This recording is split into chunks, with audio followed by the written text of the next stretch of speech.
Amigos, meu nome é Vinícius Talon e quais seriam as escolhas difíceis do processo penal? Um processo penal oferece inúmeros caminhos, inúmeras opções e geralmente a escolha de uma dessas opções ou um desses caminhos significa a rejeição a todos os outros caminhos, a todas as outras estratégias ou possibilidades. Em alguns casos, essa escolha é reversível. É possível alterar essa escolha sem que ocorra algum prejuízo significativo ao réu. Em outros casos, a escolha é irreversível ou, se ocorrer uma mudança nessa escolha, haverá significativamente um prejuízo para o acusado. E algumas dessas escolhas são muito conhecidas, como por exemplo a escolha entre recorrer ou não recorrer.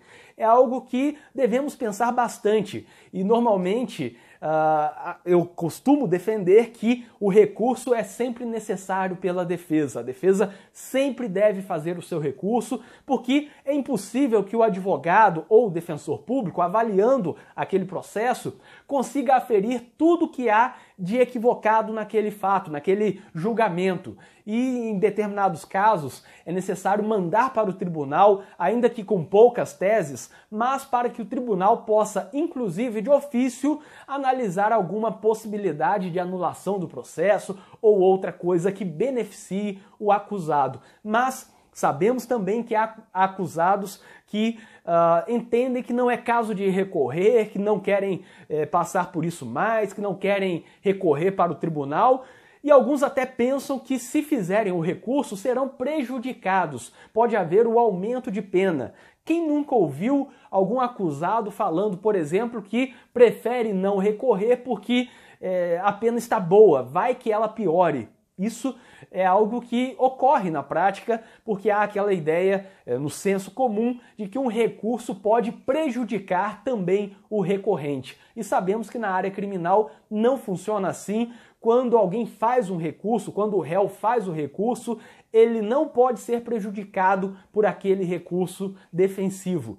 Mas mesmo assim, temos que tentar demonstrar para os réus, para os acusados, que é uma possibilidade muito benéfica diante da possibilidade de que o tribunal reconheça alguma tese de ofício ou até diminua a pena, ainda que não muito, mas já causando alguma diferença no resultado final desse processo. No Juizado Especial Criminal, há várias possibilidades que podem e devem ser consideradas pela defesa. São várias opções, várias escolhas.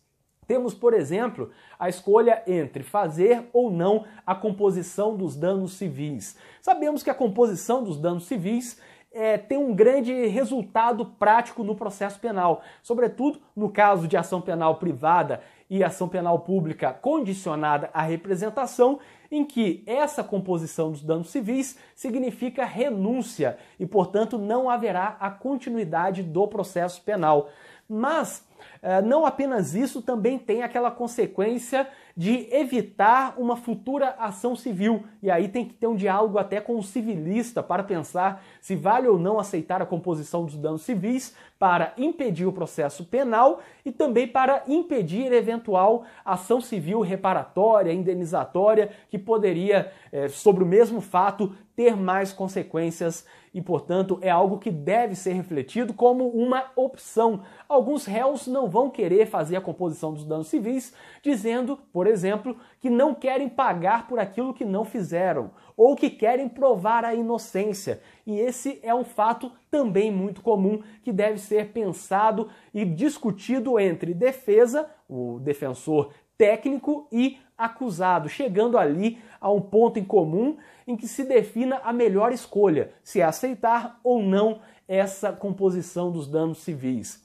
Também temos, e não é menos difícil, a escolha entre aceitar ou não a transação penal ou a suspensão condicional do processo. E isso não pode ser uma escolha unicamente do acusado. É necessário que ele dialogue continuamente com o seu advogado ou o seu defensor público, que vai demonstrar a viabilidade ou não de prosseguir com o processo, de eventualmente tentar obter uma absolvição. Será que vale a pena aceitar a transação ou será que vale a pena continuar com o processo que tem provas frágeis e, inevitavelmente, possivelmente, pelo menos, haverá uma decisão absolutória. O que é melhor naquele caso concreto? Isso deve ser debatido e deve ser uma escolha muito consciente diante de todos os riscos. Aceitar a transação e, portanto, não terá processo, mas também não vai ter discussão para eventual absolvição, vai acabar na transação penal pagando aquilo que seria eventualmente uma pena se fosse condenado, ou prossegue com o processo e tenta a sorte, de modo consciente, obviamente, para tentar conseguir uma decisão absolutória.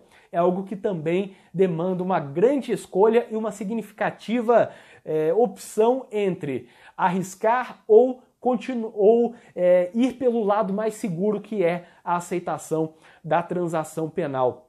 Eu acredito que, nesses casos, um cliente nunca deve decidir sozinho se é melhor aceitar a suspensão condicional do processo ou a transação penal, ou enfrentar o processo em busca de uma decisão absolutória que é incerta. E no que tange especificamente a transação penal, aceitar a aplicação desse instituto consiste em não ser denunciado, mas inviabiliza esse benefício pelo prazo de 5 anos, conforme diz o artigo 76, parágrafo 2º, inciso 2º da Lei 9.099 de 1995. Quanto à suspensão condicional do processo, é possível que o réu permaneça cumprindo essas condições da suspensão condicional do processo por mais tempo do que em caso de uma condenação. Como assim? Vejam, a suspensão condicional do processo relativa a um crime de furto simples, por exemplo, vai durar no mínimo 2 anos. Mas, se fosse condenado a uma pena mínima pelo furto simples, sofreria uma pena de 1 ano. Então é uma escolha.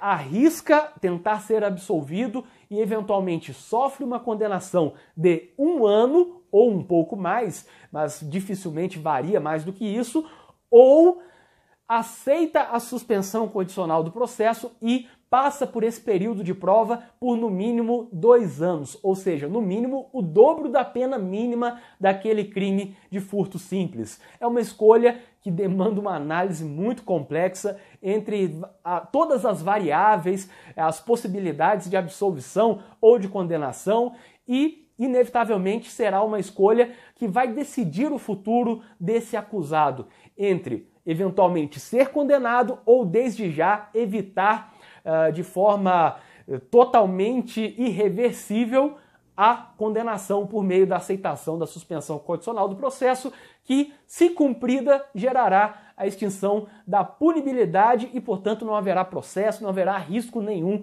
de condenação. É uma escolha que cabe unicamente ao réu. Pode aceitar, e obviamente discutindo com a defesa, pode aceitar a suspensão condicional do processo e ter certeza de que depende apenas dele para não ter uma condenação, ou pode não aceitar a suspensão condicional do processo e saber que depende da capacidade de argumentação do seu advogado e da avaliação do juiz para não ser condenado. É uma opção terrível se pararmos para pensar, porque coloca muito poder na mão do réu, que é quem vai decidir o seu próprio futuro, e às vezes ele nem está preparado para uma decisão tão importante como essa. Deve-se analisar se o melhor é antecipar aquilo que será aplicado ao final, em caso de condenação, e permanecer primário, ou enfrentar um duvidoso e sofrível processo penal tentando a absolvição. Como assim? Nesses casos de transação penal ou suspensão condicional do processo, o réu tem a seguinte escolha: ele aceita a transação ou a suspensão e passa a ter ali o cumprimento de algumas condições, algumas punições que não são tecnicamente penas, porque não tem condenação. Ou ele prossegue, tenta ser absolvido e, se condenado, sofrerá possivelmente as mesmas consequências que sofreria aceitando a transação penal ou a suspensão condicional do processo.